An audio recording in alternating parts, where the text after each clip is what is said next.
Okay. Welcome, everyone, and especially Boróka Bó, our guest speaker today, who will talk about time. And I'm leaving that loose on purpose, and quality, time and quality. And I will say a bit more about her, but as always, we are coming to you from the Green Sabbath Project, and we are really trying to jumpstart a mass movement of people observing some kind of weekly Earth Day, some kind of weekly ecological ritual or practice, whether it's rest or service, trying to reconnect to Mother Earth, to nature, to the divine, all of the above, or whatever we want to label it as. So thank you as always for joining us. And Boróka, am I pronouncing your name correctly? Okay, my Hungarian is really limited. I do know Köszönöm szépen, and I think that's thank you, right? Very much, thank you. So that's that almost exhausts my Hungarian. So Boróka is, and really thank you. I'm so delighted and honored to have you with us. I've been so interested in your work for a while, and I'm just sorry I'm looking at other things because I'm looking up her bio so I can introduce her properly, which I will do right now. Boróka is an assistant professor of sociology at the University of Essex in England. She is a sociologist of everyday life. I love that. She studies how we can spend more of our time living.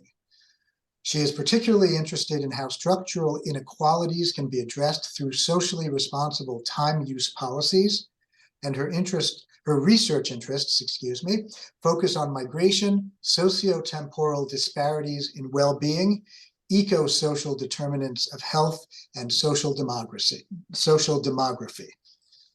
Sorry, my reading skills seem to have deteriorated recently. In any case, Boróka, thank you so much for joining us. And really, the floor is yours, and then we'll join in at the end for questions, comments, and generally we end up always having a pretty free-flowing conversation. So please, thank you so much. Perfect. So before we start, would it be all right if we just go around and maybe like say your name and tell me where you're calling in, or just, something just so I know who I'm speaking to? That would be really nice. And feel free to pop in at any order. Okay, I'm Micaela Amato, Professor Emerita from Penn State University, artist and mother and grandmother, and local agitator.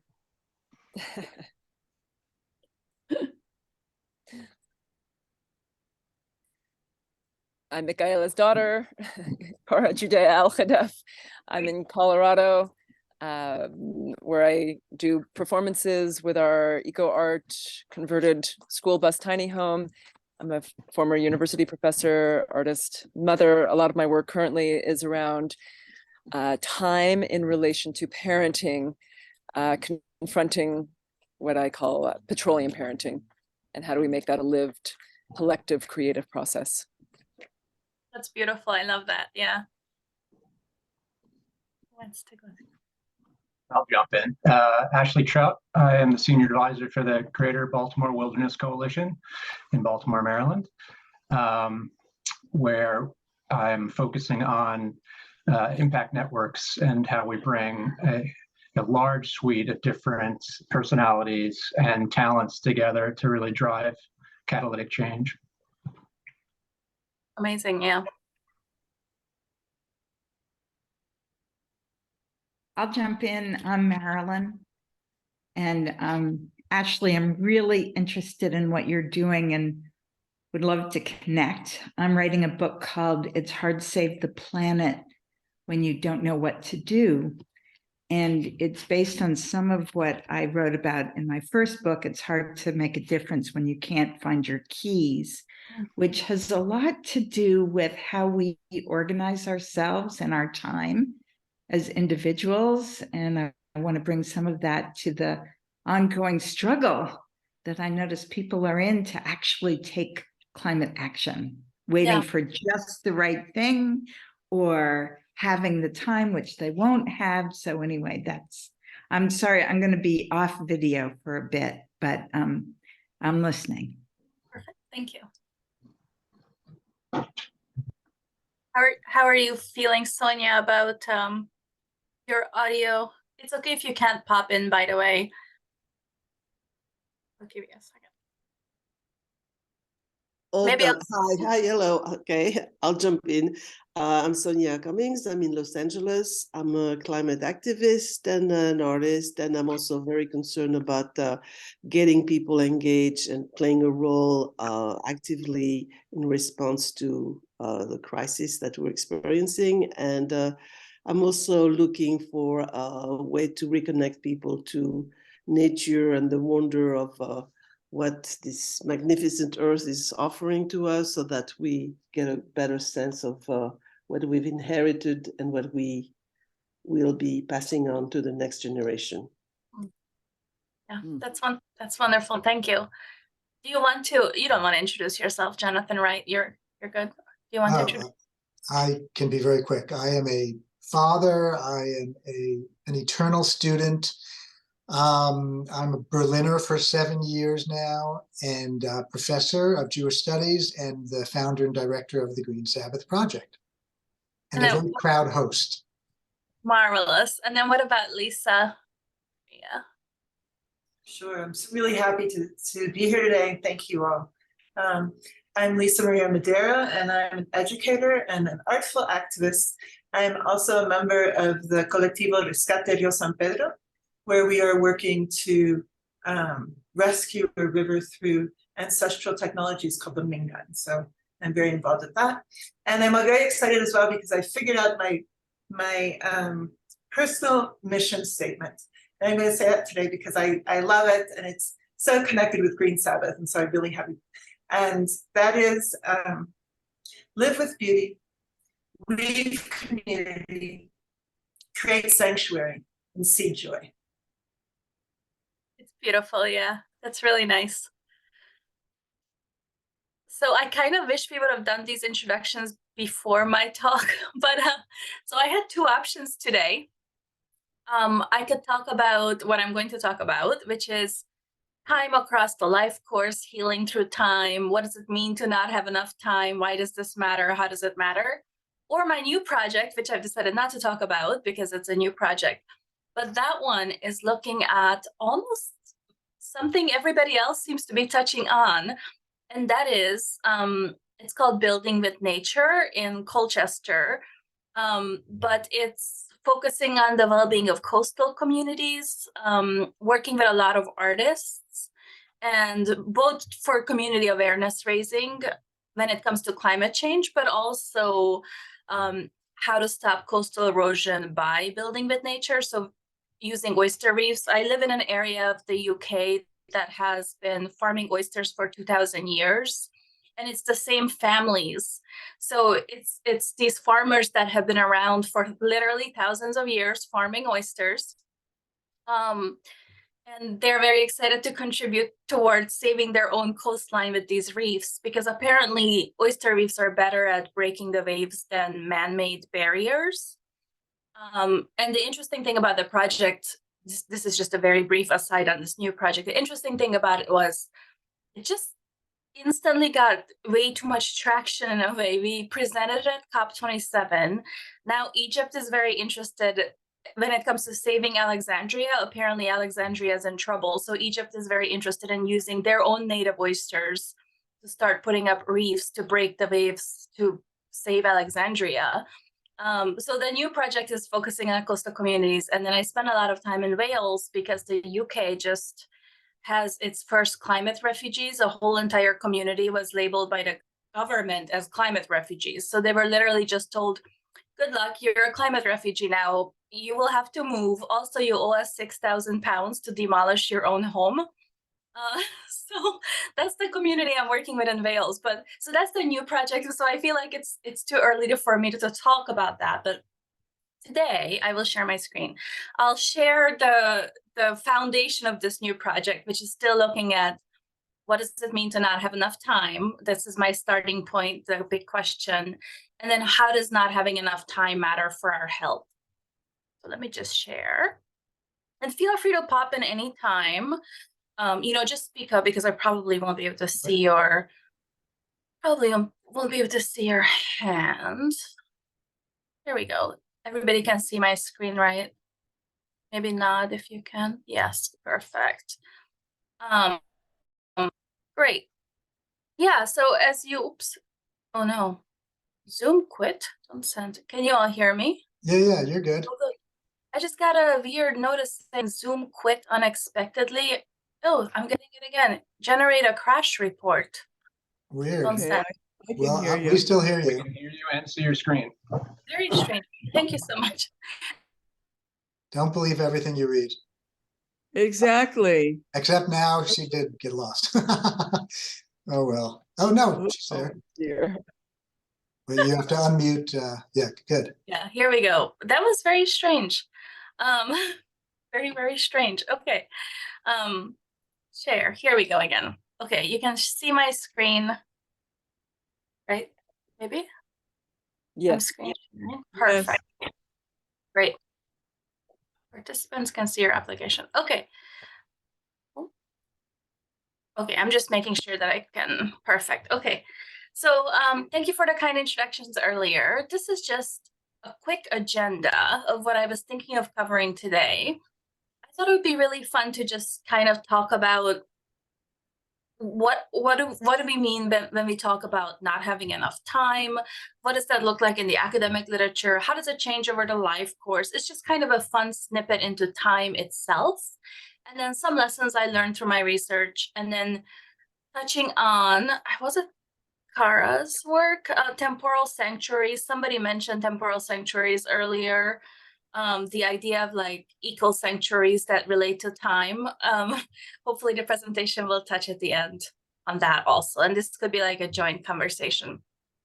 But since I'm slightly obsessed with time, as everybody probably knows, when I was a grad student, so I finished my PhD in 2021. I was at UC Berkeley. I did a double PhD in sociology and demography, and I focused on how does not having enough time matter for our health, because I really wanted to pick a topic that I felt would resonate with everybody and that would be helpful for everybody. And also I realized that there's a ton of just missing links in the literature when it comes to how the social experience and the individual experience of time changes over the life course.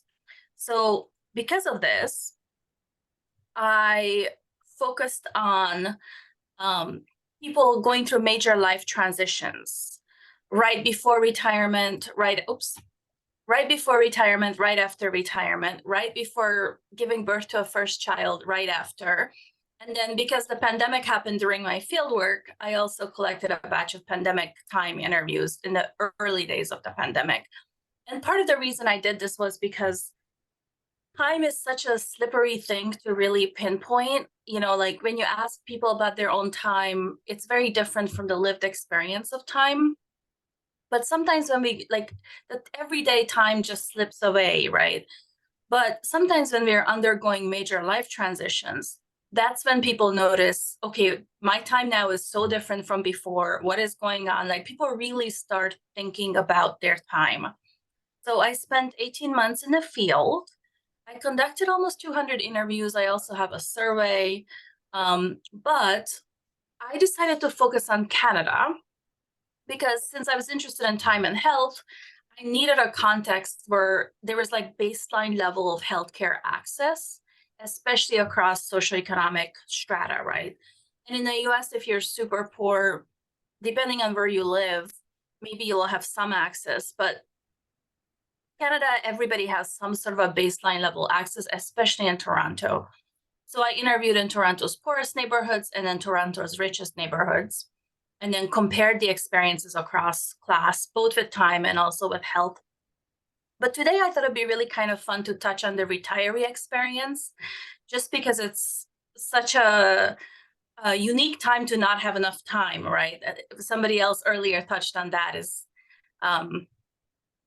like not having enough time to spend in the environment or to combat climate change, even in older ages.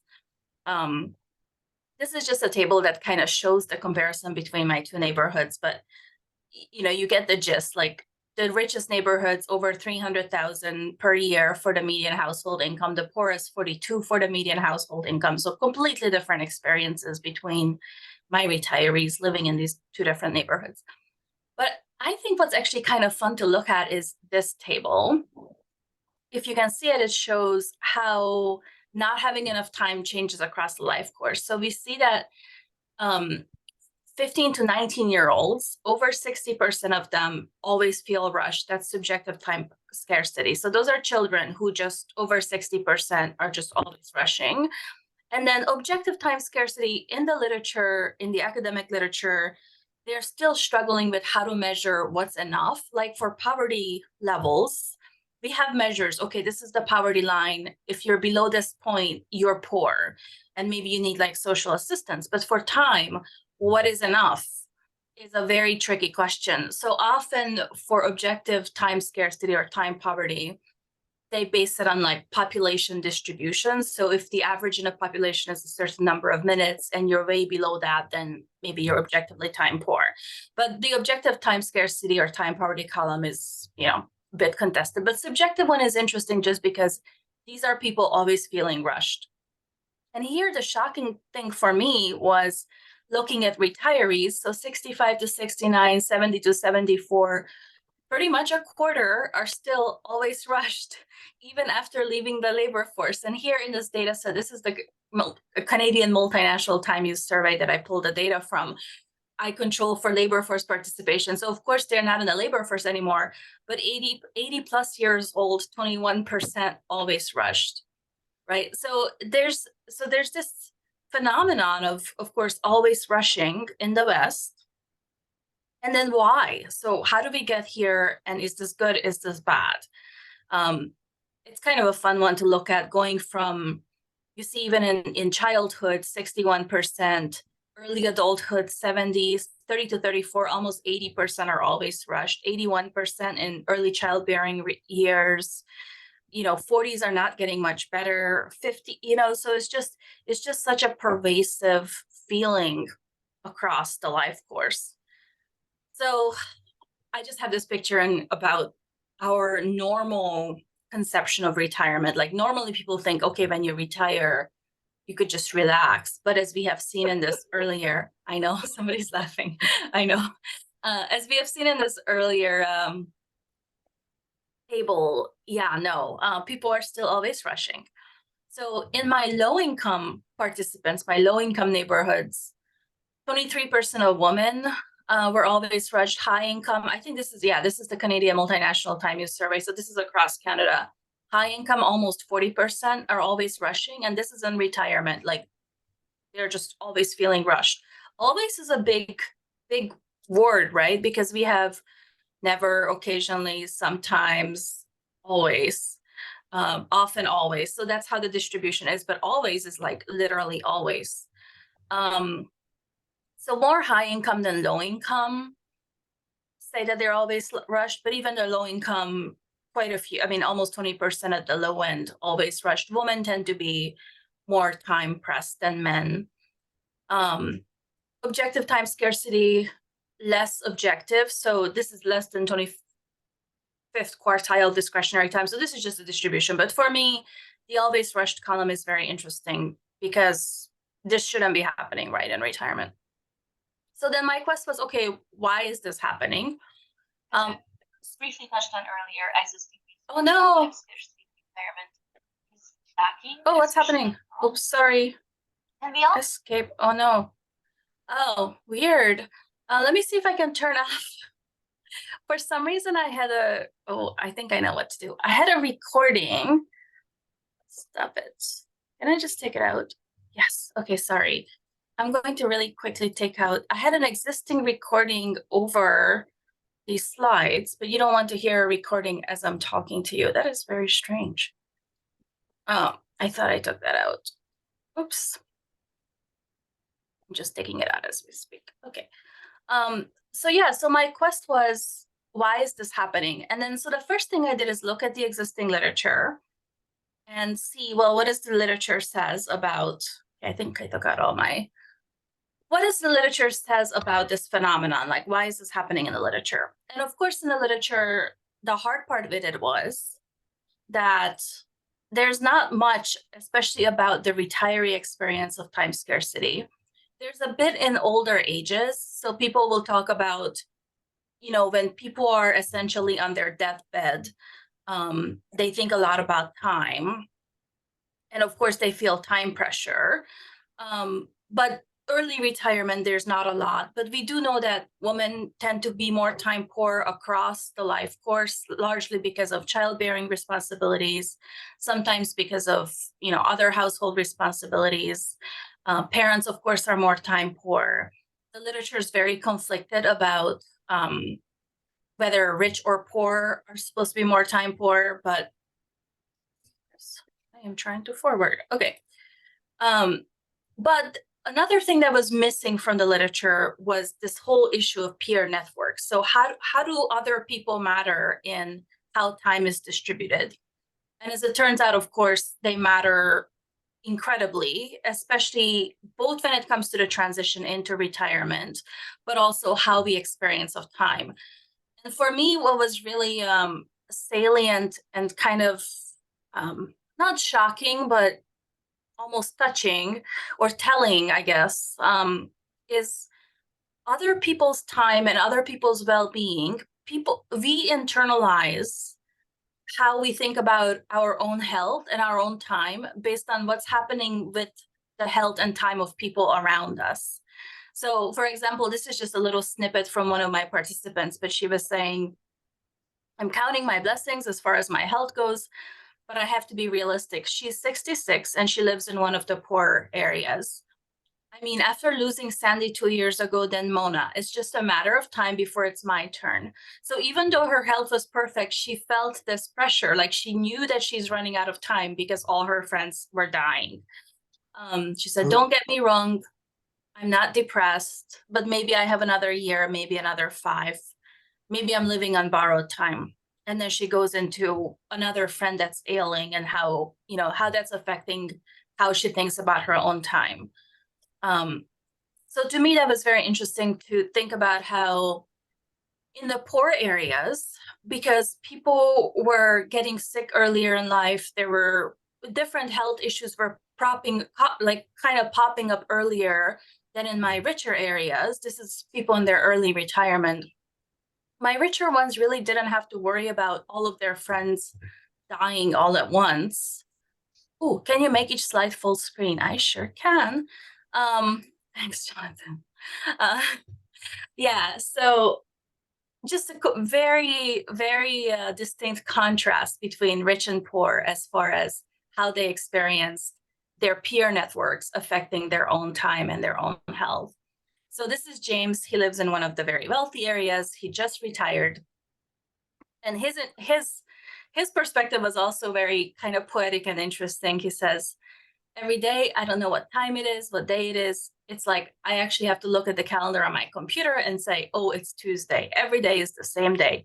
Time just goes on forever. So everything is routine. It's so boring now. So this is what I thought, okay, he's not going to be time poor at all because obviously every day is the same, time goes on forever. Oops. You just have this impression of like him having a lot of time. So then I asked him, well, do you feel like you have lots of time now? James said, no, it's like a prison sentence. My friends and I say we are in prison. We always wear the same clothes all the time when we go work out, blue or burgundy. And we joke about it. We say we are all wearing our prison uniforms. We joke around and say we should put some numbers in the back and our names in the front in case we decide to run away. Because that's how society looks at us. You see, I have no purpose. My job, it gave me a purpose. I would get up in the morning, have somewhere to be, people who depended on me. I had people to talk to, people who looked up to me. So no. And then here, now you kind of see the contrast in how the experience of not having enough time in older ages really diverges based on socioeconomic status, right? Perhaps this is not super surprising, but it is very interesting. And then the other thing that was very interesting for me was this last bit of what James is saying when he says, I have to work on getting more hobbies. I should have done it before. It was a mistake not to. Truly, this is the biggest regret in my life. Oops, somebody's talking to me. Very sorry, I have to jump. Bye, Ashley. Okay, not enough time. That's so funny. So yeah, we'll talk about this in just 1 second. But anyway, so oops, my screen is frozen. Here we go. So another thing that happened in early retirement with my participants was, especially if your friends are ailing, suddenly the time you would have spent with your friends just relaxing, I don't know, enjoying life, it became care time. So suddenly, especially my poorer participants, were performing care labor instead of just hanging with their friends. So this table just compares some of, I call them time projects of surviving and thriving, but like how the experience of not having enough time diverges between the different classes, and how that actually leads to very different health outcomes. So if we look at it, we see that in the poor areas, my early retiree participants spent a lot of time just trying to recover their health, worrying about their friends, trying to take care of their friends. And then there was this big transition it was a big transition moment, right? Retiring from the labor force. So in this large transition, they had to like reinvent their identities, either maintain your own identity, which takes a lot of time without work, right?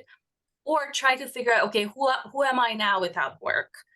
And then experiencing not having enough time through other people's bodies. So even if everything was okay in their body, but their friends were ailing, suddenly they were experiencing that as being, running out of time.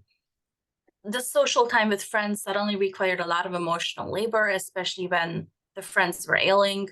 And then surveilling their bodies. There was a lot of like surveilling their aging to see how much time they had left. And then, of course, there was the whole issue of navigating instability in their neighborhoods. Often there was a lot of crime in the neighborhoods. And then navigating that in older ages, comes with its own challenges. And then for my rich or wealthier participants, completely different sources, of course, for time scarcity. And because of this, also quite different consequences.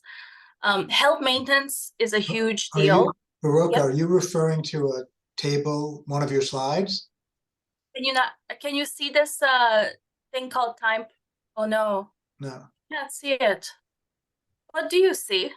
We see your whole computer screen, and it was on the same the guy who was complaining that he should take up more hobbies. Oh, there you go. Okay, perfect. Sorry, thank you for that. It's so strange. Yeah, very strange. Zoom is acting. Okay. No problem. Can you? Oh, Now it's good. But I'm getting an error message that Zoom quit, so it's probably going to kick me out again. I'll log back in. Sorry. I'm gonna send to Zoom. Last time you were fine. For a second.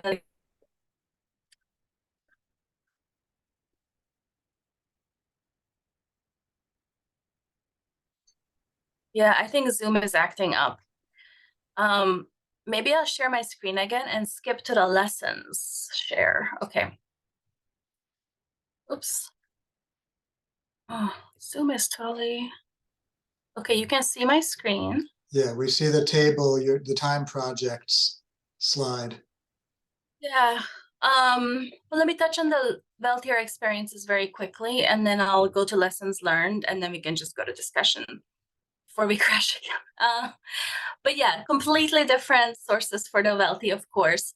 A lot of keeping up, like this whole keeping up with the Joneses idea. And because my wealthy neighborhoods, it was Sunnybrook and Bridle Path in Toronto. So like multi-million-dollar houses. Most everybody I interviewed had a cabin, which was actually a mansion. Their cabins were like huge homes on Blue Mountain. But a lot of keeping up with peers, and this required a lot of time. Of course, identity maintenance is the same for both this whole labor of leaving a legacy. Here at this batch of participants talked a lot about the environment. They also talked a lot about responsibility for future generations and what that meant for what they had to do in retirement. This whole issue of youth recovery and youth maintenance, especially for women, was very hard in early retirement. Like, how can they still look as if they're healthy? And then porous neighborhoods is just referring to the fact that they had a whole bunch of homes. So the conception of neighborhood for them was very different. But what was interesting between both groups is normally the way we think about time, we think of like, okay, this is my relaxation time, so this is my discretionary time. And then this is my necessary time. Like maybe I have to go to the groceries, feed my children, go to work. But in older ages, the definition of necessary and discretionary actually changes. So often discretionary activities became necessary when you committed to them. So for example, let's say you decided that you wanted to go to see a concert with your friends. Concert comes about, well, you're tired that day. Maybe something hurts. Maybe you don't feel like it anymore. But now, because you committed to it, it becomes necessary time. So it became work time. And then maintaining these relationships and maintaining friendships became a form of work. So in this next part, I'll really quickly touch on like some things I think we could kind of take away from this, or maybe remind ourselves to like learn from their lessons, right? So some things I've learned. A lot of my poor participants had this one regret, which was, I called it don't chase money, let money chase you. But really with interrupted educations, sometimes your educations were interrupted because of necessity, right? Like they didn't have money to go to university. My most heartbreaking one was just brilliant individual. He was obsessed with philosophy, spent most of his life in jail because of drugs and drug dealing, but just brilliant. And he was talked a lot about how he wanted to be a philosophy professor, but couldn't. He was the oldest son, had to take care of the others. One of his siblings, I think, became a banker. The other one became a teacher. But his education was interrupted because of essentially family obligations. And this was just kind of a recurring regret, is sometimes they had to go for the money to survive, but later on in life, it of course became a regret. And then this issue about how we look, right? My wealthier participants often talked about having to look a certain way. A lot of the women had cosmetic surgery. But this issue about worrying, I called it worry about how you feel, not how you look. Because as we age, that's the only thing you have. It's like how you feel in your own skin, how do you feel with your friends, how do you feel in your environment is going to be a lot more important than anything else. And then I thought a lot about like making time, right? We always talk about losing time, not having enough time poverty, but how do we make time? And turns out, I think there's only one way, and that's by sharing it. So when there's an exchange of time, then I think we all get time.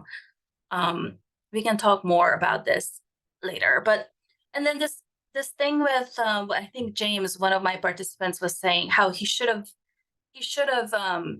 gotten more hobbies earlier. So in retirement, often when people focus too much on work during the life course, once they retire, suddenly there's this issue of, oh no, now I have to like come up with hobbies, because otherwise, who am I? What am I doing? There's nothing to do.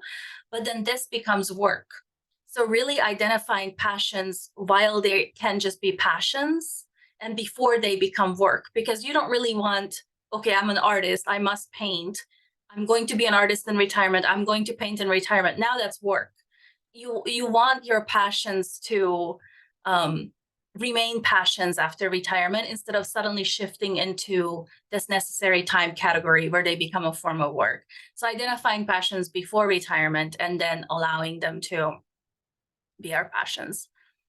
And then I think my biggest takeaway from my retiree batch is that time is love, right? Like once we share it, you will never get it back. It's gone. We only have 24 hours. So I think it's just the biggest form of, it's like the biggest gift we can give each other, and reminding ourselves of this often, for me at least, is important. And then something I've been thinking a lot about that I would love to just maybe have a discussion about, because it's kind of unformed, is this issue of how do we heal as a community? I mean, you know, you open any self-help book and you can find all sorts of stuff about healing through time as an individual, you know, maybe self-care, like there's a ton of stuff about taking time for health, self-care, right? There's a lot on how do we heal through time as an individual, but what about as communities? Like, how do we use community time and how do we share our individual time to create community time in order to connect as a community, connect with each other, not just at individual level with each other, but connect and heal as a community. And the reason I started thinking about this was I was walking around Toronto one day and I saw this random store. It was just a store, but it was closed.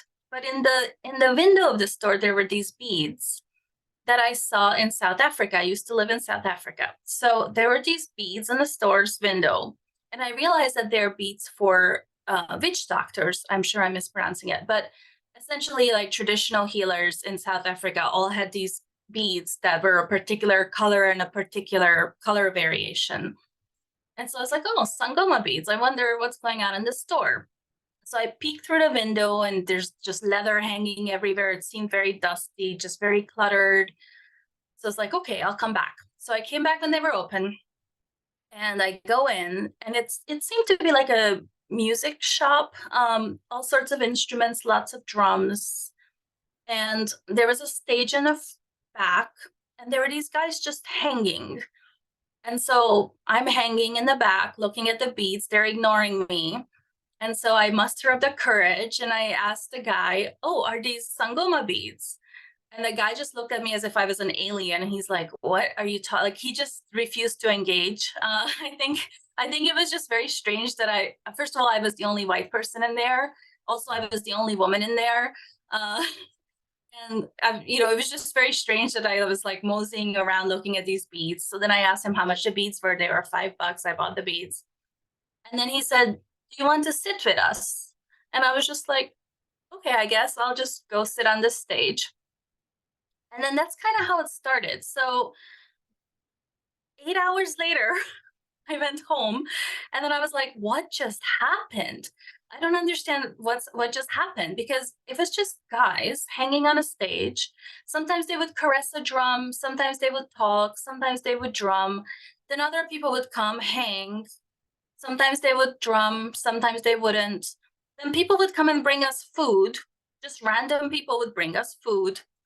And so I asked them because when I first walked in, I was just, you know, I saw the beads in the window. And I was confused by what was going on. And then I was confused by why all these people don't have jobs and why they're just hanging on a stage doing nothing really all day. And then suddenly I was hanging on a stage doing nothing. And I was supposed to be like a data scientist during, so I was like sneaking away from work to hang. And then 4 hours later, I'm like, I got to go back to work. And then they told me that, because I asked them, I was like, okay, so when I first came in, I was very confused by why you were all like just hanging on the stage. And now I think I'm starting to understand what's happening.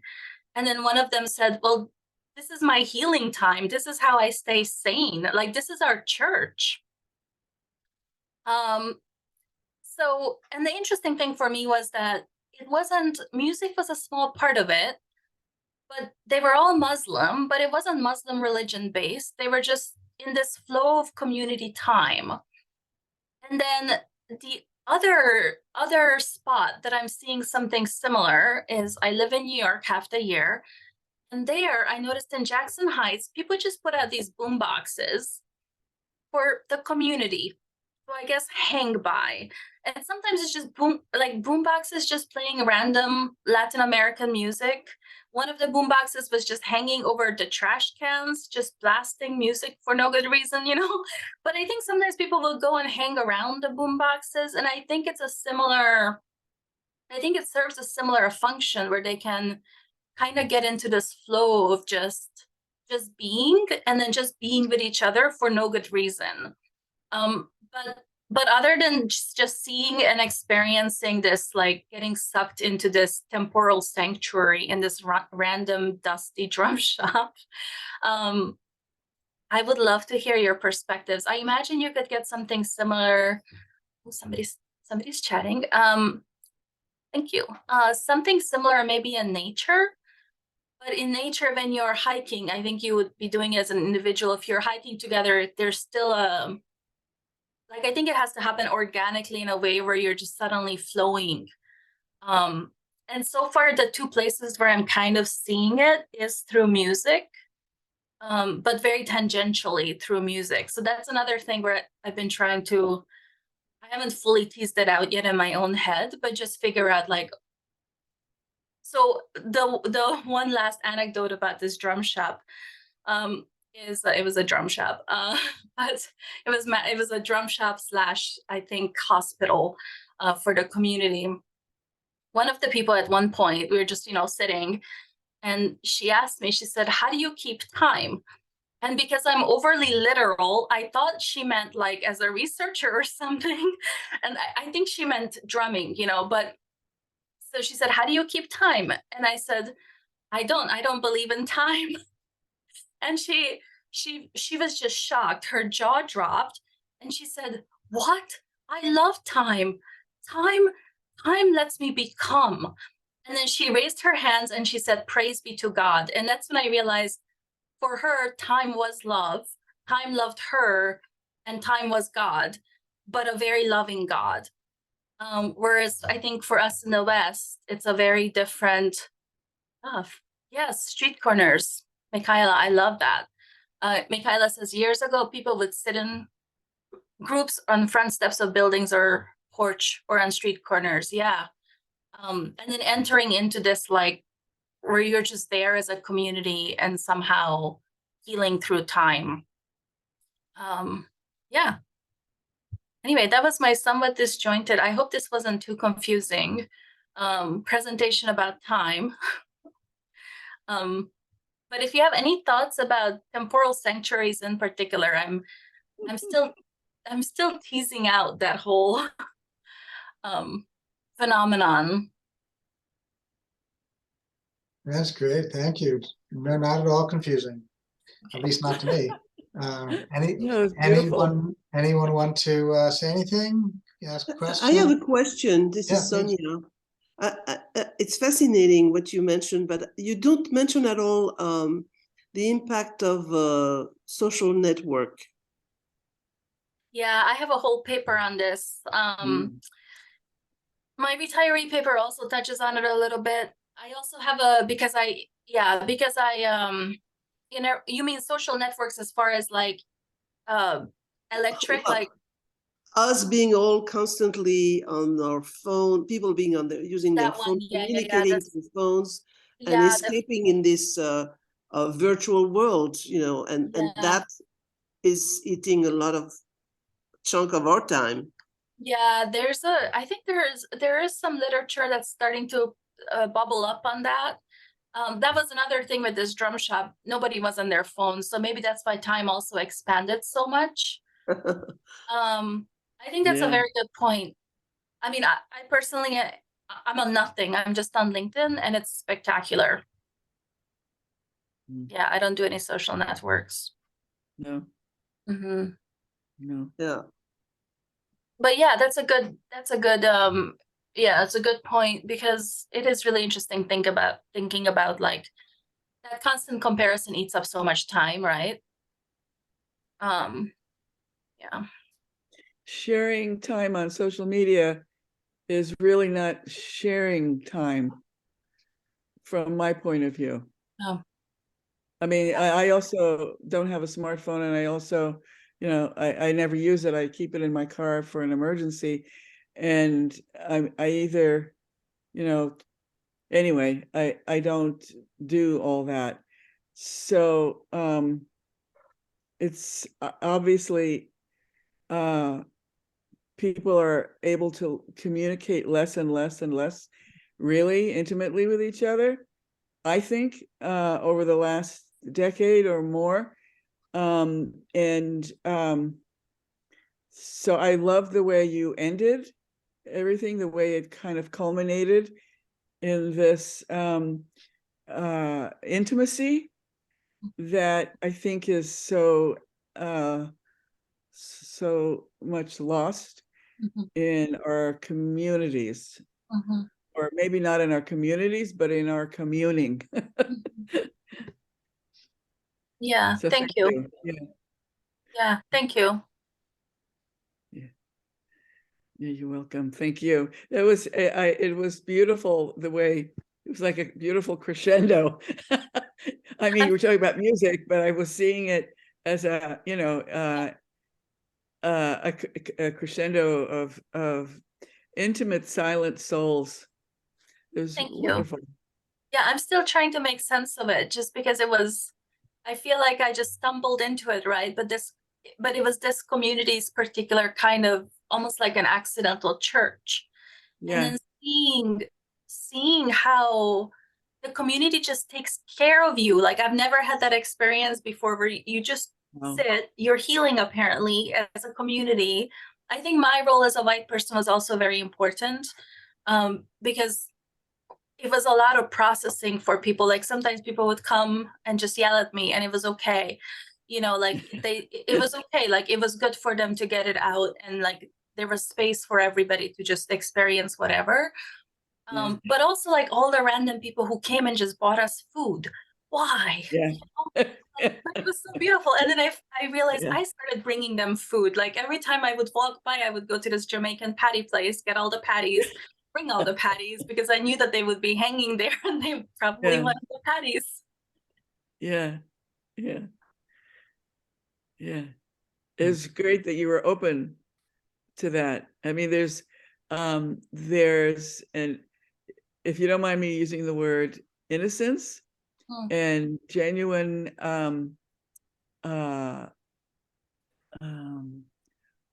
honesty, I don't know what words to use, about you being open to that and going with it. Yeah, I mean, I had a friend, well, I still have a friend. She's a fundamental Christian. Her dad runs one of the mega churches. So I thought I should consult her about this, because I was like, okay, so this is what I've experienced. And her response was, oh my God, I would have been so scared. Like, she thought that the devil lurks in is, you know, but this was a place of healing through time, which is very interesting for me as a researcher. You know, I still haven't unpacked it. And then she realized that no, there's no devil in there. It's just beautiful people, you know, just healing as a community. But I still don't understand the mechanisms, I guess, fully. No, sure. Boróka, thank you so much. I thought that it was very interesting, and you made me think about time in different kinds of ways. And I live in South America. I live in Quito in Ecuador, and have lived in Brazil and Argentina and New York and Chicago and also Atlanta. So different experiences of time in all those different places. And you said something that was so interesting to me, because it made me realize that there's a difference in thinking about community and its relationships with time. You said like that people were being with each other for no good reason. And it kind of just stunned me, because I don't think about here in Ecuador, I don't think about being with people for a reason. Yeah. It isn't a reason. It's part, you know, it's what you do. You're with people, not for a reason, but because that's what we are part of a community. And it struck me in like in smaller towns in Ecuador, for instance, you might go with your friends and walk around the town to go buy bread, and then you might go to the market together, and you might go do these different things together, and you kind of go through your different errands together, but the point is being together. And so it's not, and that's the experience I have when I go to the US, which is different, is you have these tasks that you must do. And these are solitary tasks, and you have your agenda, and this is a solitary agenda. But in other places, community, part of your life is woven with community, which I think is interesting. So that just struck me. Bye, Marilyn. Thank you. Thank you, Lisa, or Lisa Marie. It's Lisa Marie or Lisa Maria? Sure. Okay. Thank you. Yeah, no, I think that's a very, very, very good and very important point, right? Because I think in the West, we are socialized. Like if I hang with friends, we are always doing something. So whether going for an errand or going to the theater, or like there's some sort of a thing, and that's what we are doing. And then maybe afterward we'll do something else, and then we part ways. Yeah, it's a very interesting. And then, I grew up in Eastern Europe, and I spent a lot of time in a tiny village. But even there, things were kind of task-based. The only time that people just hung was when they were weaving. The woman would weave baskets, and they just sit around in a circle, doing. But even then, there was like a duty or a task, or if they were doing things with corn, like corn had to be, separated from the cob, and that required people sitting in a circle and separating. But yeah, it's interesting for me to think about which cultures allow for just being, and then which cultures are just more doing based, and then being in time versus doing in time, right? Is very different. Yeah, and I'm sure that it also probably varies by gender and class too. Yeah. Who gets to have leisure time, or whatever we want to call it, who gets to hang, and who has to work more all the time, or whatever. Yeah. Right. Yeah, so that was another thing that puzzled me about this drum shop. Was first I assumed everybody was maybe unemployed, because how do they have all this time to just hang? But no, they weren't. Some of them were lawyers, some of them were working for the city, some of them were unemployed, some of them were retirees. One of them was like he changed his name to Popcorn. I thought it was like most beautiful name, because he swept popcorn in the movie theater as his job, so he legally changed his name to Popcorn. Brilliant. So it was just a hodgepodge of people just being in time, but then healing through the process. Right. Right. Yeah. No, I mean, what you presented, which I find fascinating, and helpful, because you really bring it down to a level of, you sort of personalize it, but make it very real, with your examples. And I have so many thoughts. It leads me in so many different directions.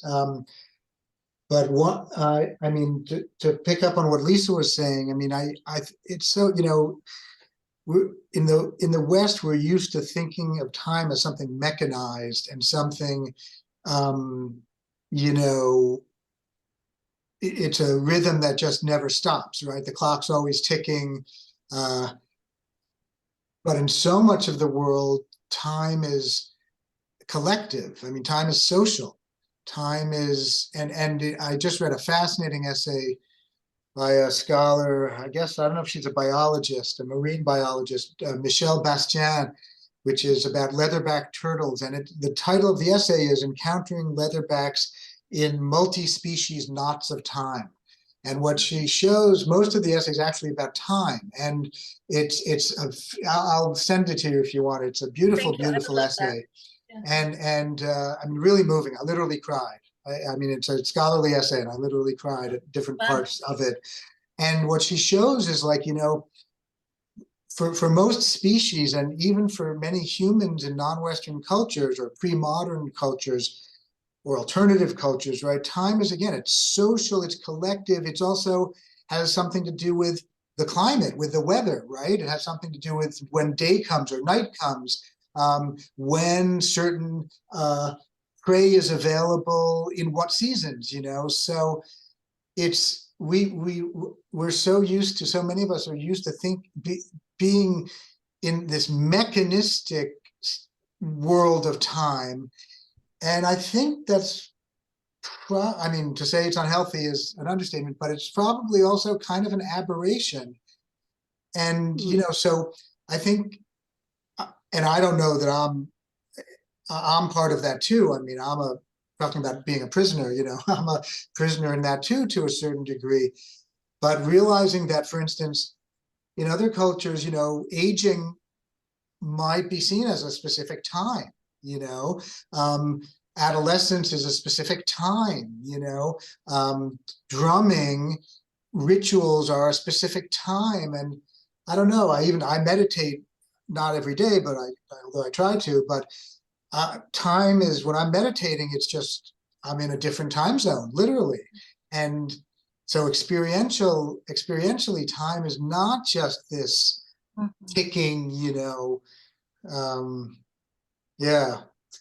And it's, I mean, I'm almost sad that the people you interviewed don't, I don't know, do they ever talk about that? Do they sense that? Do they? Oh, they do, because They they do, okay. knew that I was researching time. So I would bring it up a lot. Okay, And then okay. they kind of treated me like a baby who just doesn't understand. And then they would try to like show me the right way, how to enter into time properly. Yeah. But Right. what you said earlier, I forget which part, reminded me of what's happening with what I'm seeing with the oyster farmers. Apparently oyster farming is very different from all other kinds of farming I've ever experienced. My grandfather was a farmer. Normally when you farm, you do things with the land, you're in nature, you're doing things. Oyster farming, no, everything is around the tides. So, and your schedule changes every day because the tides are changing every day, and it's dependent on the moon. So it's a completely different way of living, like really one with nature, and nature's changing every day. Yes. Right. And you're part of that. You can be part of it or not, but right. In many cultures, that's what determines what you do, when you do it, or when you don't do things. Like, for instance, there's certain native, who is it? I forget which people, North American tribes, that there are things you won't say until the moon is full. And then there are things you'll talk about only once the moon is full. Like, I was blown away. I was like, wow, okay, like that's, and it makes sense. Like I could even understand how that made sense. And then someone told me recently, and this blew me away. I said, I actually have to really pursue this. I was speaking with an anthropologist who studies the Micmac in Northeast, in Maine and New Hampshire. And apparently they have, and she said something that is, I mean, the language apparently is made up entirely of verbs. There are no nouns. Everything is a verb. So there's no such thing as like an oak tree. There's only this being whose leaves come off and make noises in autumn or something like, and I was trying to make sense of it. But then she also told me that there is a tense. The Micmac have a tense that's called, it's a healing tense. Wow. So they literally have a linguistic, grammatical structure and when you speak in it, everyone, no one else is allowed to speak. Everyone has to listen. And I don't really know much more than that. And I really want to find out more. I mean, I just find that so, I don't even know how to wrap my mind around that. What does that mean, that there's a tense of language that's a healing tense? Anyway, and then to be self-interested, when you talk about temporal sanctuaries, obviously I think of Sabbath, right? And Abraham Joshua Heschel, who has a very famous book about the Sabbath, that's what he really emphasizes. That what is so, for him, what is so profound about the idea of Sabbath, Jewishly, but I'm sure it goes wider, much wider than that, is that unlike physical structures, unlike a temple, which is a physical space, the Sabbath is what he calls, and he uses this phrase repeatedly, a temple in time. In other words, it's a 25-hour period, and originally it was based on, just as we were saying, natural cycles, right? When does Sabbath start? When the sun goes down on Friday night, right? And then when does Sabbath end? Traditionally, when you can see 3 stars, really 3 major stars in the night sky with the naked eye. So you have 25 hours of this kind of temporal sanctuary. And it's very intense and profound. I've been curious for a long time now, since I've been, getting into the idea of Sabbath as an ecological ritual, curious about if other cultures also have those kinds of things, and they have them in different ways. But anyway, beautiful how it all connects. Yeah. So there's another temporal, when we were talking about temporal sanctuaries and sort of different places on the planet. We lived in Brazil for 8 years, and it was really interesting to me because it's in the southern, really in the southern hemisphere, right? That's where we're on the equator.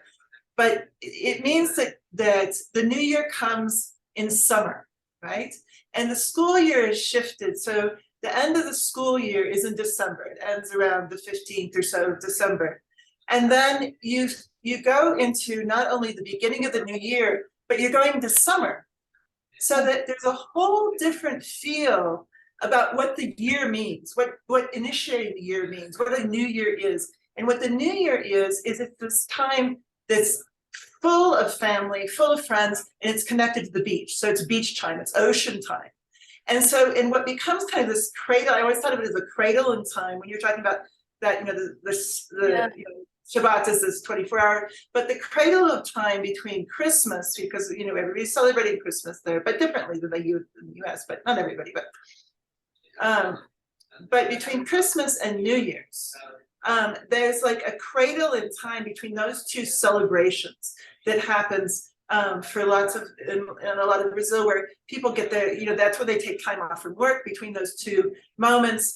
And so it's this cradle of time that is just protected, and it really is family and beach time, and this kind of I don't know, it's an extraordinary space. It's just very, very different, I think, than what even here in Ecuador and the US, where there's that moment of time that's carved out from the work year, kind of in some kinds of ways, but it doesn't have this feeling of going into the summer after that and all these things that are coming after that. Yeah, go ahead. No, go on, Jonathan. No. I talk way too much. Go ahead. No, I think that's very interesting. What you just said at the very end, you said it doesn't have that feeling of going into something else. So how what follows the cradle differentiates that particular cradle from this other temporal experience that has that feeling of. So how, what comes next influences. So it's almost like the future influences the past in a way, right? Well, it's interesting because you're not going into the winter of work. You're not going into the winter of work, and you're going really into the summer of joy and delight. And so I really think it marks, really in its times, it's so much play and music and all these kinds of things. I think it marks sort of Brazilian identity, this different kind of relationship with time. Interesting, yeah. I was curious if you learned anything from the pandemic, from our society, learning about being much stiller in time, if there were some beneficial aspect to some of us, because it seems like we went back to the old ways. Yeah, I'm trying to recall so I conducted almost 60 interviews, but it was the first 3 months of the pandemic, just early pandemic interviews. And I wish I would have just continued on. I just didn't have the emotional energy to continue doing the work. But those early days were so uncertain. Most of it was, everything was uncertain. People were staying in Canada, it was in lockdown. People were staying in their houses. Groceries were being delivered to garages, and then they weren't touching their groceries for 3 weeks. We just didn't know how the virus was transmitted. Um, so that, yeah, now I'm starting to remember. So there in that paper, I'm looking at how the different classes felt completely different emotions during that time. My rich participants were quite unhappy and kind of angry. Like they were like, okay, why is the government not doing the thing? Where is the cure? Where's the information? Where's the guidance? You know, like everything that I was complaining about, they were complaining about. Whereas my poor participants, it was just like such a shock. Lot of withdrawal, a lot of sadness. Of course, some of them had to continue working, and that's a lot of fear. Just a completely different like social emotional experience of time across class. But this was the first 3 months of the pandemic. Yeah, and I don't know what I mean. Right now, for me, it feels like we slid backwards somewhere to a like we're not in a good space as a humanity, you know, like what's going on? This was supposed to be like lessons toward healthier work, lessons toward, you know, if you're sick, stay home. Like, where did those lessons go? Yeah. Right. Yeah. Hmm. Well, this is a sad note. Right. We don't want to end on a sad note. So for a positive one, you could give the example of this new law for parents, fathers who can take parental leaves with their children, 6 month leave, like their wives, and that's been something very positive in the workforce. Yes. Yeah. Yeah. Right. Yeah. I also thought of something as you were presenting the data or the anecdotes, and the fact that time has been for a few centuries now has been a quantitative thing. Mm-hmm. And even though the clock is circular, obviously, we think linearly, right? And especially as moderns, right? And I feel that in so much of what you report that people say, right? Because we have this sense that time has to, right? We obviously, right, all the expressions we use, right? Time can't be wasted, time is limited, right? Even the idea that we know statistically now life expectancies, so we can measure, are we dying too early, or something like that, right? Or we're worried, we're anxious, are we gonna have enough time, right? But also the sense of time as being something that must bring novelty or innovation, right? Repetition. Oh, we're so boring, repeating, right? The idea that, in most traditional cultures, what are you looking for? You're not looking for innovation. You're not looking for novelty. You're not expecting this season to be different, this harvest to be different than that season, in the sense that it's going to be bring like new adventures, or, so I feel like that those are things that are so pervasive, under the surface. Yeah, it reminds me of a book. I'm trying to recall the author. Have you all read, I don't know if you have seen a book called Your Brain is a Time Machine? I forget his last name. Your brain is a Your Brain is a Time Machine. It's really good. He's a like neurobiologist slash physicist. God, what's his name? Oh, Bunomano. I forget his first name. His last name is Bunomano. But he talks a lot about how like your brain is a time machine, but it's a neurophysics of time, but talks a lot about how time is a social emotional experience. Like it's even where it is in your brain, like where we perceive our time in general in the region of the brain is where we perceive emotions. But he goes into like minute detail about all the ways we're actually mischaracterizing time, because it is a social emotional experience. It's not a linear clock time. I think is almost like a prison in a way, right? Like, and it's not really fully capturing any of our experiences with time. But the book actually does a really good job unpacking that, but from the physics and the neurobiology perspective. Yeah. I think you're muted, Michaela. I don't know if I can. Yeah, because I make sounds so I would be responding and making too much noise in response to what you're saying, and I don't want to interrupt. No, we like noise. It's good. So like I laugh in between. Anyway, Right. You're making me laugh. Good.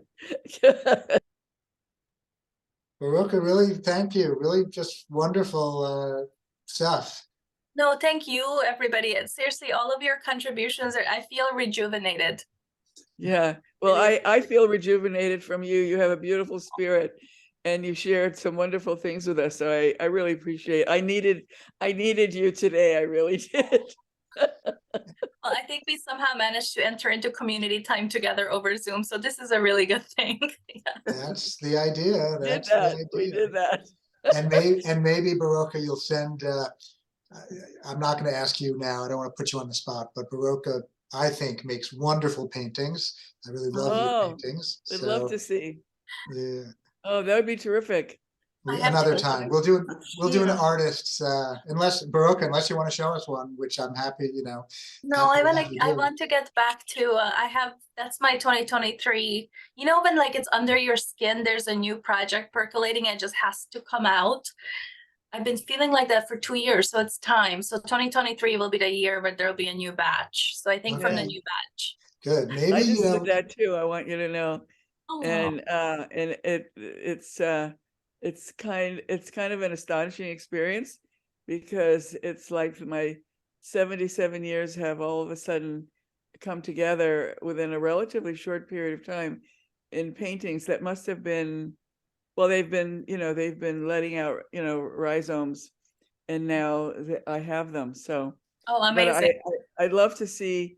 So maybe I can get your email address. Yeah, I'll type it into. We should all keep in touch. Okay, good.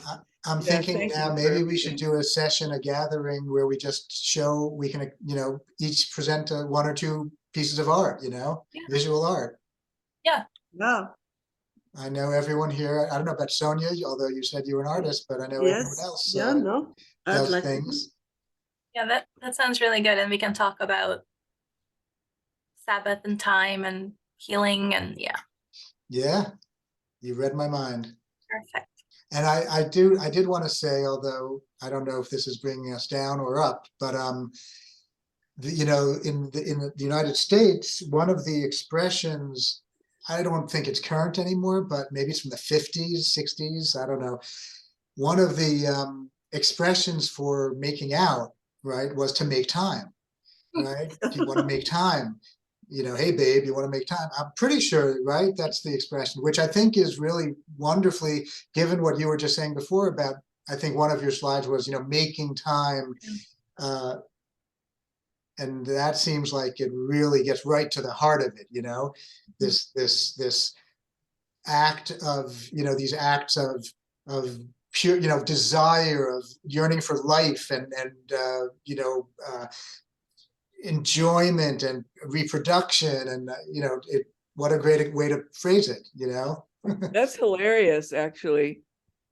I have to add one thing that's totally inappropriate, but I often tell people, I don't know who, young people, that in the 50s and 60s, when we made out, to use your expression, we could make out for hours and hours, and it did not include petting. It was just kissing. It was a totally different understanding of kissing. 90s, it went away. Is that right? Oh, good to know. Okay. Well, 90s. I was doing it in the 90s, but 2000's gone. Uh-huh. It must be Facebook. So that's funny. I don't. Social media stole it. Go ahead. I don't think there's inappropriate at all. I mean, yeah. And which year did it go away? Because it definitely something happened. Right. Yeah. I don't know. Good question. All right, we'll have to have a session on making out. Exactly. I mean, it was glorious to really, to really spend that amount of time with someone. anyway. But no, but Lisa wrote in, I mean, in the way sensuality disconnects the body from time. Exactly. Like you can kiss for hours because, I mean, what could be better? Where are you going to? What do you need to get to? You know, it's purely bliss in and of itself, you know? Yeah. Oh, I love it. It's great. All right. Thank you all. Really a pleasure. Thank you, everyone. Right. Unexpected pleasure. Enjoy your night. Yeah, Boróka, thank you. All the best, and everyone be well. And we will, we're going to have, I'll send out an announcement soon. We're going to have another gathering coming up in a few weeks in February. And I think we have one in March scheduled, and I'm trying to find some more people, and maybe we'll do a visual art one. So keep your eyes and ears open for announcements. Goodbye. Bye. Thank you so much. Bye. Thank you. That's great. Thank you.